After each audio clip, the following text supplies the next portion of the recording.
আসসালামু আলাইকুম, স্বাগত বাংলা ভিশন সংবাদে। আপনাদের সাথে আছি আমি সাদাত শাকির। মিয়ানমারের সাথে সমুদ্র সীমানা জয়ে আজ প্রধানমন্ত্রী শেখ হাসিনাকে সংবর্ধনা দেবে সমুদ্র জয় উদযাপন জাতীয় নাগরিক কমিটি। বিকেলে জাতীয় সংসদ ভবনের দক্ষিণ প্লাজায় সংবর্ধনার আয়োজন করা হয়েছে। সংবর্ধনা কমিটি এরই মধ্যে সংবর্ধনার সব প্রস্তুতি সম্পূর্ণ করেছে। অনুষ্ঠানে নাগরিক কমিটির পক্ষ থেকে সমুদ্র জয়ে অবদান রাখায় শেখ হাসিনাকে মানপত্র প্রদান করা হবে। বিকেল 5টার দিকে সেখানে প্রধানমন্ত্রীর ভাষণ দেবার কথা রয়েছে।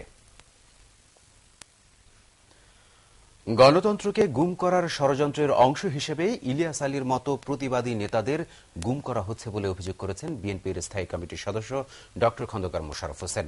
ইলিয়াস আলীর সন্ধানের দাবিতে প্রেসক্লাবের সামনে জাসাসের মানববন্ধনে বিএনপি নেতারা বলেন, বেগম জিয়া ঘোষিত আলটিমেটামের মধ্যে তাকে পাওয়া না গেলে হরতালের চেয়েও কঠোর কর্মসূচি আসবে। সাংবাদিক সাগর রুনির হত্যাকারীদের গ্রেপ্তারের দাবিতে আরেক মানববন্ধনে গয়েশ্বরচন্দ্র রায় বলেন, ইলিয়াস আলী গুমের সঙ্গে দেশি বিদেশি গোয়েন্দারা জড়িত।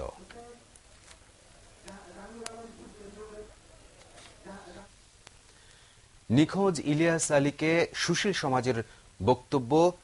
আলীকে নিয়ে সুশীল সমাজের বক্তব্য বিভ্রান্তিকর, অপরিণামদর্শী বলে মন্তব্য করেছেন আইন প্রতিমন্ত্রী অ্যাডভোকেট কামরুল ইসলাম। এসব বক্তব্য পরোক্ষভাবে ষড়যন্ত্রকে উস্কে দিচ্ছে বলেও দাবি করেন তিনি। অন্যদিকে স্বরাষ্ট্রমন্ত্রী সাহারা খাতুন অভিযোগ করেন, ইলিয়াস আলীকে নিয়ে খেলা শুরু করেছে বিএনপি। বের হয়ে আসলেই প্রকাশ পাবে কোথায় ছিলেন। রাজধানীর শাহজাহানপুর থানার উদ্বোধন অনুষ্ঠানে তারা এসব কথা বলেন।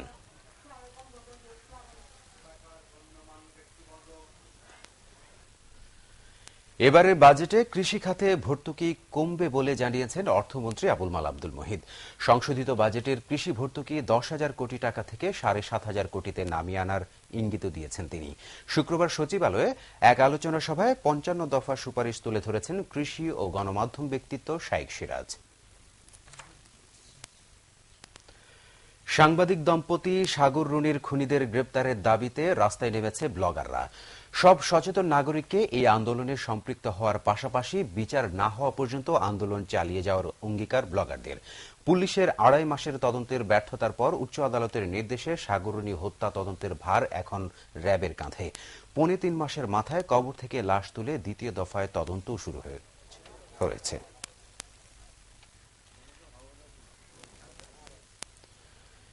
ফরিদপুরের ভাঙ্গায় আগুনে পুড়ে একই পরিবারের 5 জন নিহত হয়েছে। শুক্রবার রাতে সদর উপজেলার মানিকদহ ইউনিয়নের খাকান্দা নাজিরপুর গ্রামের রশিদ ভূঁইয়ার ঘরে আগুন লাগে। এ সময় ঘুমন্ত অবস্থায় রশিদ ভূঁইয়া সহ তার পরিবারের আরও 4 সদস্য অগ্নিদগ্ধ হয়ে মারা যায়। পুলিশ জানায়, রান্নাঘর থেকে আগুনের সূত্রপাত। এদিকে নাটোরের ঠাকুর লক্ষ্মীকোল এলাকায় আগুনে পুড়ে গেছে একটি বাড়ি ও কয়েকটি গবাদি পশু। ফায়ার সার্ভিস জানিয়েছে, এই আগুনের সূত্রপাতও রান্নাঘর থেকে। আন্তর্জাতিক তুমুল বিতর্কের মুখে পুনেতে প্রস্তাবিত অবসর আবাস ছেড়ে দিলেন ভারতের রাষ্ট্রপতি প্রতিভা পাতিল। রাষ্ট্রপতি ভবন থেকে দেয়া বিবৃতিতে বলা হয়েছে, রাষ্ট্রপতির অবসর আবাসের বিষয়টির সাথে নিহত সেনাদের স্ত্রীর বসবাসের বিষয়টি জড়িয়ে যায়। এ ঘটনায় কষ্ট পেয়ে প্রতিভা এই বাসভবন না নেওয়ার সিদ্ধান্ত নিয়েছেন। তবে জুলাইতে অবসর নেয়ার পর তিনি কোথায় থাকবেন সে বিষয়ে এখনো কিছু জানা যায়নি। এই সিদ্ধান্ত নেওয়ার আগে বিষয়টি নিয়ে প্রতিভা আলোচনা করেছেন কংগ্রেস সভানেত্রী সোনিয়া গান্ধী ও প্রধানমন্ত্রী মনমোহন সিং এর সাথে।